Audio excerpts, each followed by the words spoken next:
What is up, people of the internet? It is me, Real American Politics, back in with a new video, and today we are beginning a new mini-series on this channel called Poll Watch. That is right, folks. Today, we're going to start a series where every now and again when a poll comes out from a actual pollster with crosstabs for a major race, etc., we're going to have a full video dedicated to reading the crosstabs and all that good stuff, because quite frankly, some people still don't understand how to read crosstabs properly, and that's fine. Some people just, they don't truly understand, crosstabs, but some people are just flat out lying about some of these polls. So I'm going to do the best in my ability to explain what the poll really shows, and we're going to use 2020 exit poll data to really compare, contrast, all that good stuff. And again, exit poll data is iffy, to say the least, but roughly speaking, they do have, generally speaking, correct demographics. Just, they don't correctly predict, how the demographic actually voted. It's kind of hard, but we still can compare and contrast the exit polls.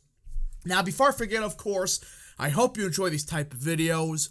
If you do, smash the like button down below, subscribe, share with your friends, hit that little bell, and yes, of course, go follow the mysterious Twitter account in the description down below.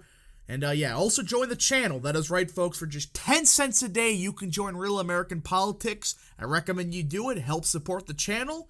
And Alright, folks, as you can read here, we're going to be looking at an Emerson College poll in Pennsylvania. Now, Emerson College, before 2020, was one of the best pollsters. Ever since then, boy, they've collapsed. They have not been good at all. 2022, for example, this year, they've been a disaster.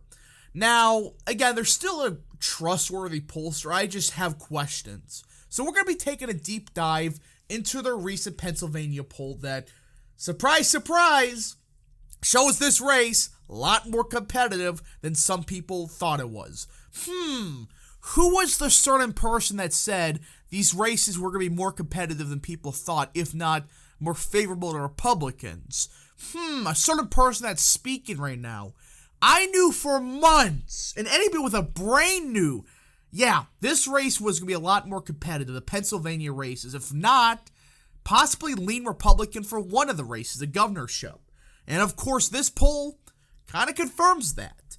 So, as I said in the, intro, we are going to use exit poll data to a lesser extent. Now, we're not going to full on, be like, oh, Hispanics voted 69-27 for Biden. That's bullshit. I know Hispanics aren't that big of a vote group in Pennsylvania, but stuff like this we're going to ignore. Instead, we're going to mostly focus on this number here. What percent of the electorate was white? What percent of the electorate was no college degree, etc.? And every now and again, for a sample that's reasonable, like white vote or black vote, we'll compare and contrast to a little bit. But the Hispanic number, for example, yeah, they missed the mark on this one. You look at precinct data, this is just wrong. So yeah, I hope you get the general gist of it. And of course, I got the spreadsheet right here, so we can actually look at the poll itself. And the very first thing we must look at is party ID. This, in my opinion, is one of the most important things to look at in a crosstab. The crosstab doesn't include it. Kind of hard to believe a poll. But this pollster, Emerson, believes the Pennsylvania electorate's going to be D+5.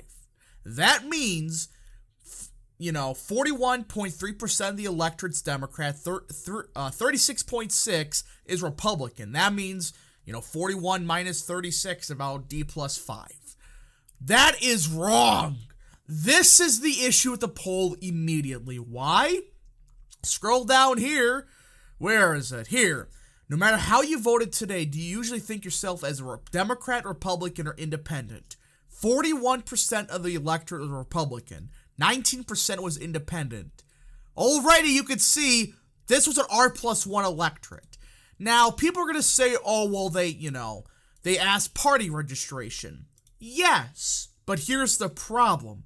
Many voters in Pennsylvania don't even realize they're registered Democrat or vice versa. So that's the issue with asking, hey, asking party registration like this. It should just be, do you see yourself as a Republican or Democrat? So this already is a sign that this poll may have some serious problems. And another big problem, how likely are you to vote in the 2022 midterm elections? I made multiple videos using Emerson polls and showing you why this is a terrible thing they're doing. If you don't know, they only included very likely voters. That means voters that voted, every election the past decade and, they've never not voted. All that crap. That's a major problem. Why? There's some, Trump voters that never voted in an election before 2016 or 2020.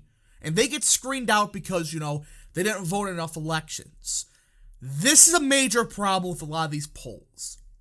I mean, seriously, why would you only ask very likely?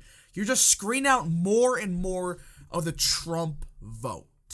So yeah, you get the point though, and you can keep going down here. I mean, I think there's education somewhere.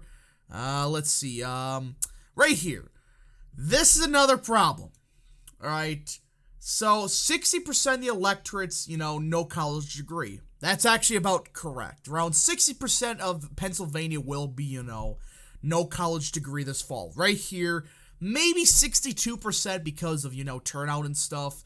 But this is about right. The rest of the poll, I would say for, demographic data, maybe a little bit less, a little bit more white. I mean, this is 76% exit poll data up to 81%. So yeah, they definitely missed, that white, blue-collar Trump voter, by the looks of it. That, Western Pennsylvania Republican that, voted Democrat, if not ever voted. If they ever voted, they probably were long-time Democrats, then they voted for Trump. That's what it looks like they missed in this poll based on the exit polls I'm seeing. So yeah, with that out of the way, it's time we look at the crosstabs. And I know this is a lot, but just ignore all this. Just ignore this. We just gonna scroll down. All right, where is it? Right here. So yeah, just focus on these three. Yes, I believe so. Yep, these three. So we go here and we can look at where each candidate's at for the Senate race. And already you can see a massive problem. Fetterman is supposedly winning this poll by 5 points. Which, okay, fine. You can maybe make the argument, margin of error and all that stuff. At the same time, Mehmet Oz is up by 12 with independents. You know what that means. He's freaking murdering Fetterman with independent voters. Independent voters voted Biden in the state of Pennsylvania by around 8 points. And again, exit polls are not, exactly the most trustworthy. But seriously, you get an independent sample that's 12 points Republican, yet Fetterman's up by 5. Like, I understand you can make the argument that there's a lot of Republicans that still do not trust Oz at 10%. Even then, it's quite clear that the Republican independent vote kind of got undersampled and the Democrat sample got way too much. I mean, seriously, even if Fetterman wins all the rest of these, undecided Republicans, the fact that he's getting murdered with independent voters, that's not a good sign for him, all right? So that's my issue with this poll immediately, that, hey, he's getting freaking murdered with independents, but he's up by 5.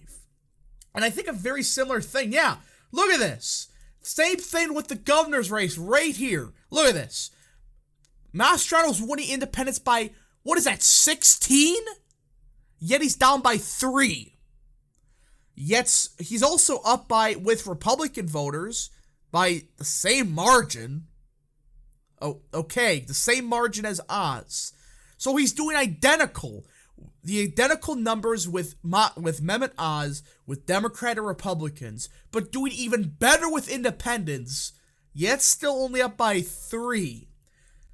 You can tell that this poll has some major problems. If they properly weight it, properly weighted by education, properly weighted by party, and all that good stuff, Mastrano would easily be ahead by like 3 to 4 points.